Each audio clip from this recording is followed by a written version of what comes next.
Hello. Do you ever feel like you can't make a move without checking a transit app or looking at what your astrologer has said for that day or that week?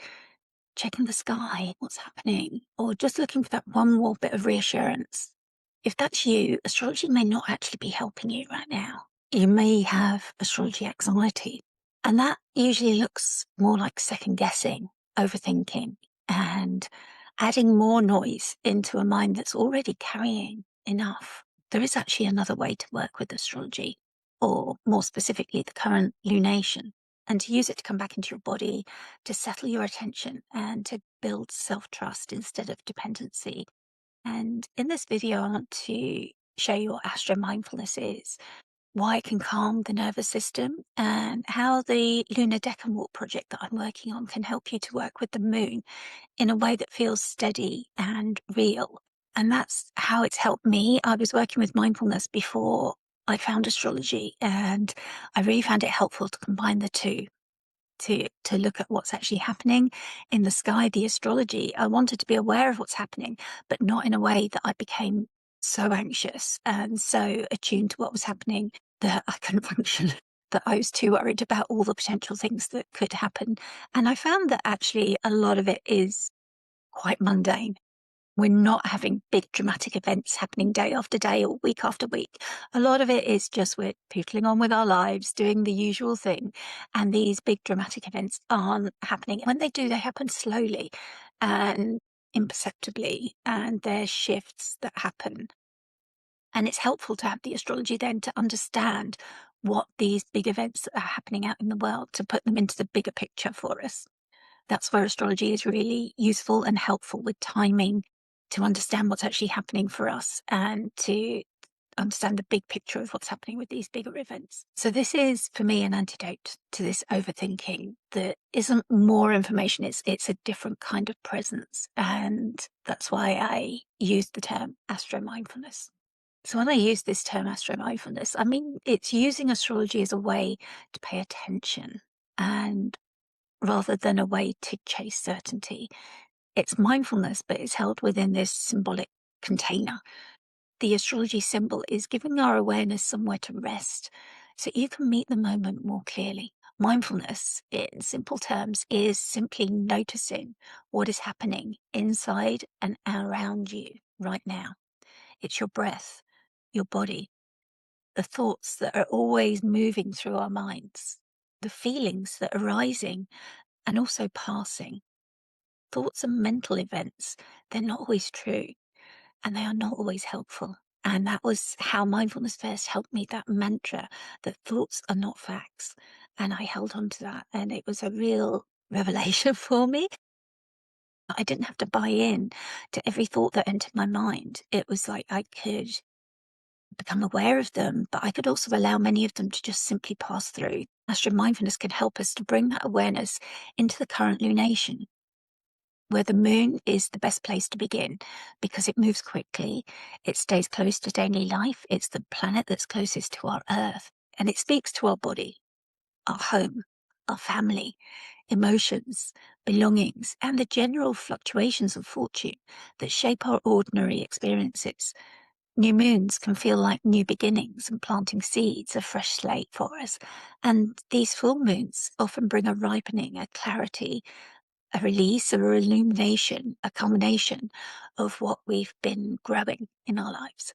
Within each sign that the lunation is in, there's a specific face, and it's known as a decan, which gives you more exact territory, more information to move through. The decan helps us to reduce overwhelm. Instead of trying to hold every possible meaning in your head, you work with just one face of that sign, one image, one tone, one story. And each sign is split into 3 decans. So these are segments of each sign. If you've ever wondered why you might know 3 Aries people, but they're not all the same, or 3 Cancer people and they're not the same, their suns may be in 3 different decans. And that's why people who are in the first decan, which is from 0 to 9 something degrees, and then the second decan is from 10 to 19 something, and then the third decan is from 20 to 29 something. So I ask you now to just stop and check for a second. You've decided to watch this. So is it because you want to fix a transit that you're worried about? Or do you want to understand a feeling? What is your intent here? So you might not be using astrology to predict every single outcome. Here, we're working with astrology to notice how this moment feels in your body, in your thoughts, and in your energy. And that shift matters. It turns astrology from something that you keep checking into something that you practice. And then when it begins in your body, then it translates into your outer world, into your thoughts and your actions, and then into what you're actually doing. So you bring it from your body first into your outside world. And that's how that astrology moves through you. And you start to actually, you might have heard that word, embody it. As the sun and the moon move through the whole zodiac in a year, you start to embody all of these experiences that they bring us as they go through their annual journey. So when you bring mindfulness and lunation work together, astrology becomes less about overchecking and anxiety and more about your own awareness. We're moving from this chasing certainty and naming the moment to something that actually shifts in your body. It can help your nervous system come out of this high alert. So it's not just how you read astrology that changes, but also how you use your attention.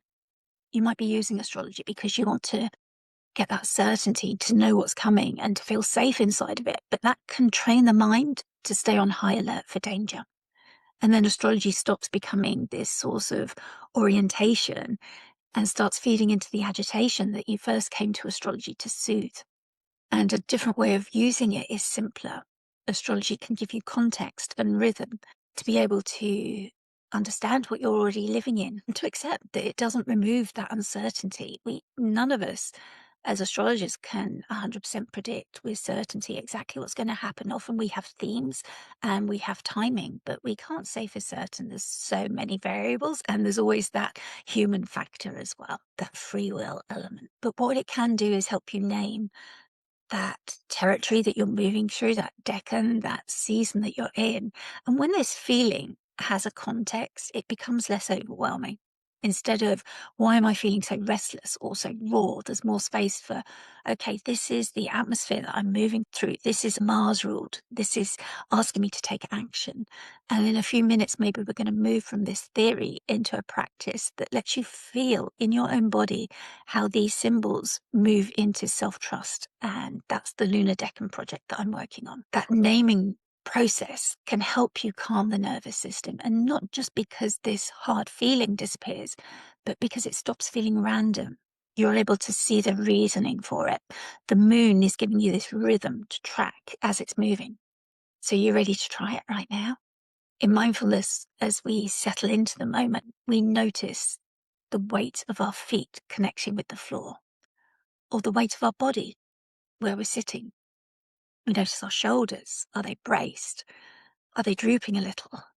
And we notice our breathing too. Is it shallow? Is it rushed? Is it steady? And we just connect with our breathing and feel it as it moves in and out of our body. And that's how we move from astrology in the head to astrology in the body. Mindfulness helps add that next piece. It helps you notice those thoughts and feelings before you get fully tangled into them. And then I bring in the symbolism of the planets that are active right now, of the sign ruler that we're in, that the lunation is happening in, of the Deccan rulers and what message they want to share, a little bit of what the story is in that Deccan, of what the lessons are that it wants to share with us. And not every thought needs your loyalty. Some thoughts are just stress. Some are old protection patterns that we're repeating and we've never found a solution to. And sometimes it's fear that speaks so loudly to us and is asking us to take action, but we're stuck in that cycle. So if you can notice that in real time, you can pause. And I teach a mindfulness anchor. Then you can ask, is this useful? You can notice that that's a repeating pattern for you. And you can say, is this my mind trying to control what I can't control? And I've got other mindfulness practices. If you go to my YouTube playlist, you can see that there's mindfulness practices such as the observer, which helps us to notice those repeating thoughts and to just observe them and see what they're asking of you. And you can realize that these ones are just going to keep coming back, particularly in times of stress. And you can observe what they're doing and realize that these thoughts are not facts. Maybe they're telling you you're in danger when you're not, or asking you to take an action that might have been appropriate once but isn't anymore. And taking that pause, taking that moment to breathe, to link into your mindful anchor is where self-trust starts growing. It's not in any kind of certainty of linked to the astrology, but it's in honest observation. And honestly, a lot of us know, like, the other version of this, maybe at 11 p.m., you're tired, but you're still scrolling, or you're in that trapped tiger cage. Maybe there's 3 apps that you scroll from one to the other looking for some sort of answer, something to happen.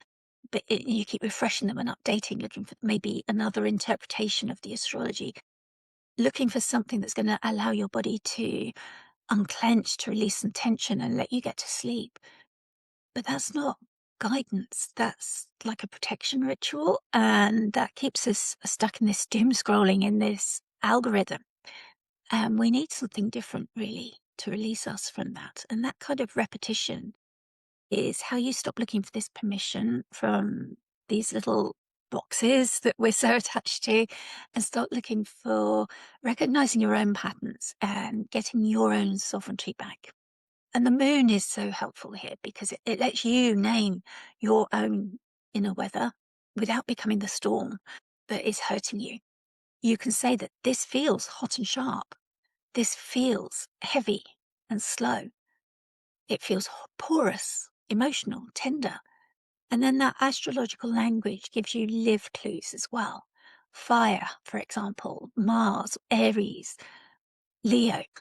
Sagittarius can feel like heat and speed, frustration or courage, emotional truth.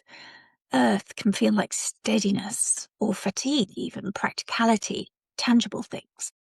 Air can feel busy and mental, scattered and hard to sleep. Water can feel softer, intuitive, sometimes flooded, overwhelmed, protective. Cardinal energy initiates, fixed energy stabilizes.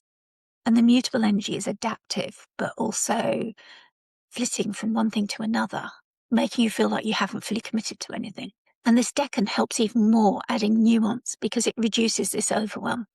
Instead of trying to hold every possible meaning in your mind, you're working with just one face, one decan of the sign, one image, one story, one stretch of territory.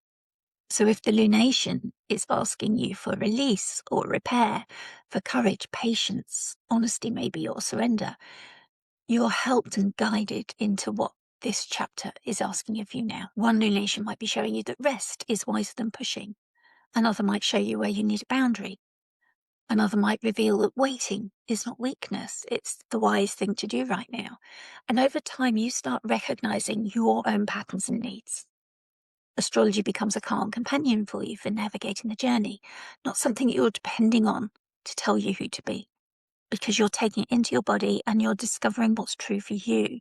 As I create these Astro Mindfulnesses, I ask reflective questions. So I'm not telling you the answers. I'm asking you to reflect on what it means for you. And that's why I am creating the Lunar Decan Walk. So what is it? This is an Astro Mindfulness practice that's built around each lunation. So I'm right in the middle of it. I'm about halfway through. And more specifically, it's working with each decan as the moon and the sun are emphasizing and moving through that decan at the new and the full moons.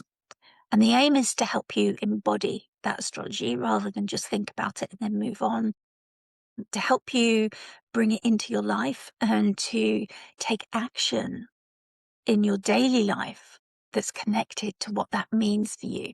So each journey is roughly 25 minutes. There's an introduction, long enough to just settle, short enough for you to actually do without taking too much of a chunk out of your day.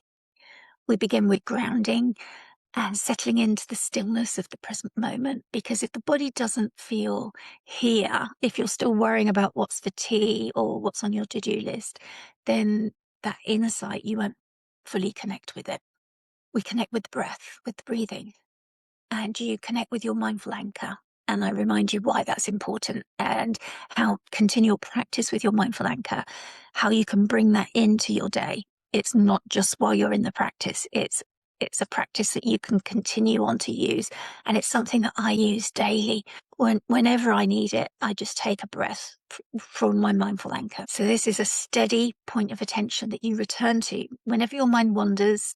And we accept that minds will do that. That's part of the mindfulness practice, is that we know that our minds are going to wander at some point, and you simply return back to the practice, to my voice, to your breath, and to your mindful anchor. And from there, the practice opens into a guided visualization, and that's inspired by the astrology of that particular decan. So the ruler of the lunation and the decan, and then the decan rulers. So sometimes there's two, sometimes it's a focus. So for example, I'm working at the moment on the Libra 2 decan, the full moon that's happening there. So the ruler is Venus of Libra as a sign, and then the decan rulers are Saturn. And it's a double Saturn ruled decan.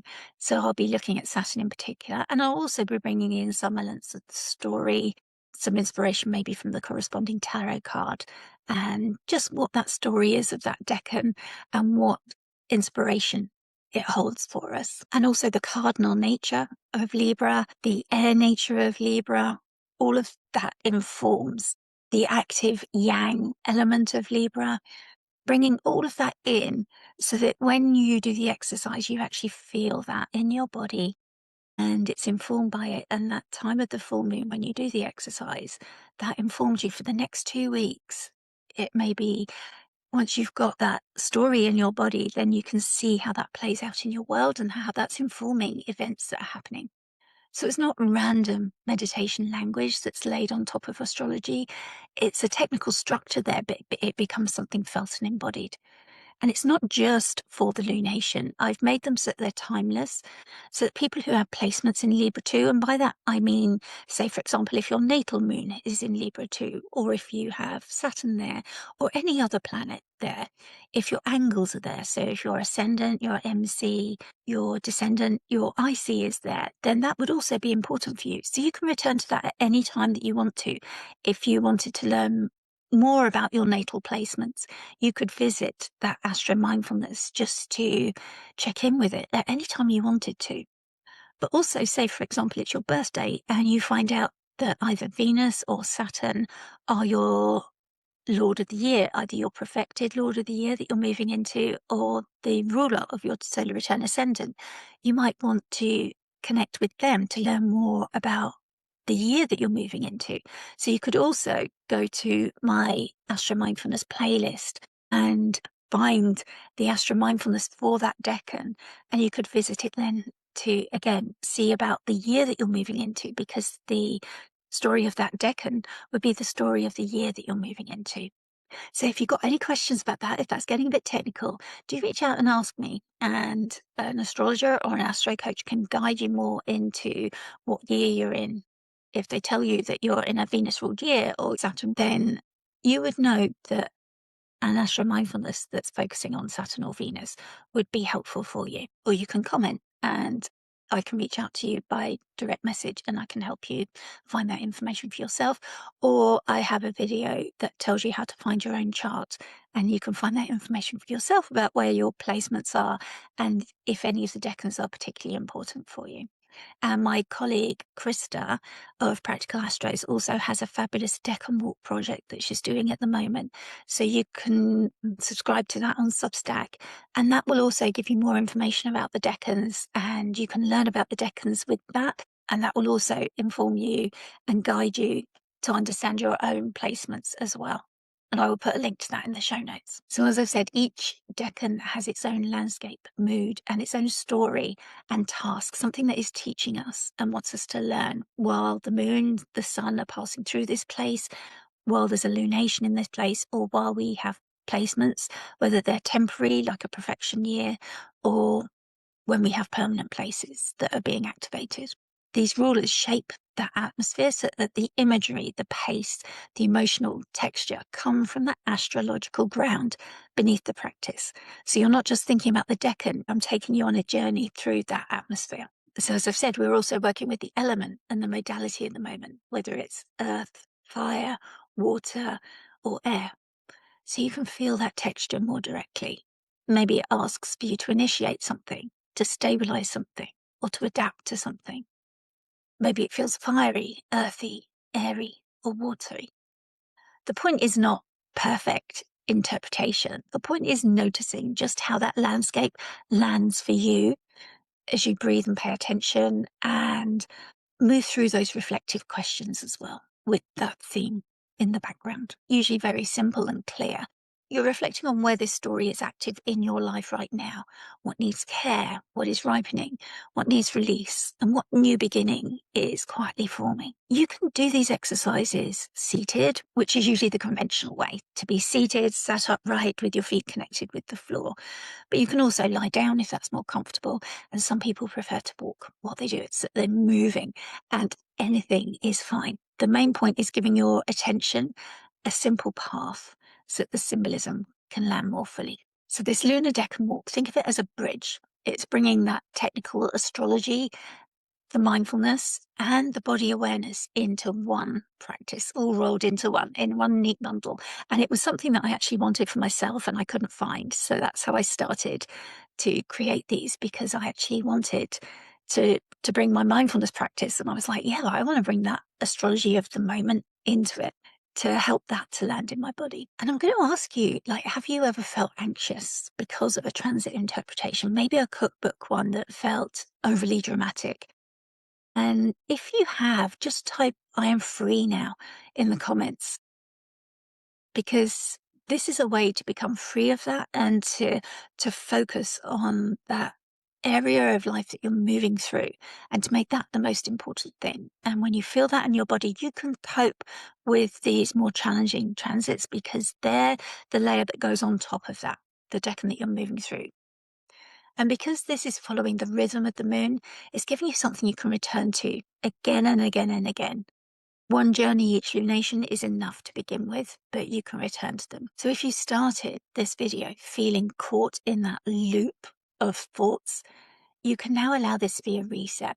Allow the sky to be a mirror rather than a cage that's keeping you trapped in this anxiety. So here is the shift in simple terms. This high alert keeps you scanning for that danger. You're constantly looking out. You feel like something's bad is going to happen, and maybe that becomes a self-fulfilling prophecy. Astro Mindfulness is helping you to name that environment that you're moving through, to settle your body, and to come back into a safe connection with yourself, where you know that you can handle whatever's coming up. You've done it so successfully all through your life, with or without astrology, and the astrology is going to empower you to do that better. So the first step is not learning more astrology right now. Or if you do, you're doing it with more intention. And with me right now, can you notice one honest feeling that's coming up for you right now? A feeling in your body, maybe a tight chest, maybe racing thoughts in your head. Maybe you feel a little bit of relief that this has helped you, or maybe you feel a bit of sadness or grief at something that you're releasing. Maybe you feel some tenderness or frustration that you're watching this at a difficult time. And then work with one rhythm, choosing one planet. And the moon is always such a good place to start. For many of us, we came into astrology because of the moon. And it's such good advice when you're learning astrology to start with one practice, one technique, and really master it. And that's how I advise you to learn astrology, to trust and proceed, rather than learning all the things but not fully understanding how each of them is really helping you. So let's breathe, and then we're ready to trust and proceed. And if you want to practice that noticing with me, join the next full moon Lunar Decan Walk. And you can do that by subscribing here. And every full moon, you'll find that the Lunar Decan Walk is shared, and it's on Substack, it's on YouTube, and it's also on the Asterosphere Kairos YouTube as well. And if you want the new moon walks as well, to get the full set every 2 weeks, then join Celestia Circle, because they're shared with the Celestia Circle subscribers who've upgraded to paid on Substack. Thank you so much for staying with me to the end. If you've enjoyed this, please do comment, like, subscribe. I hope you really enjoy trying out Astro Mindfulness, and I hope you found this a helpful description of it. Thanks for joining me. Travel well, friends.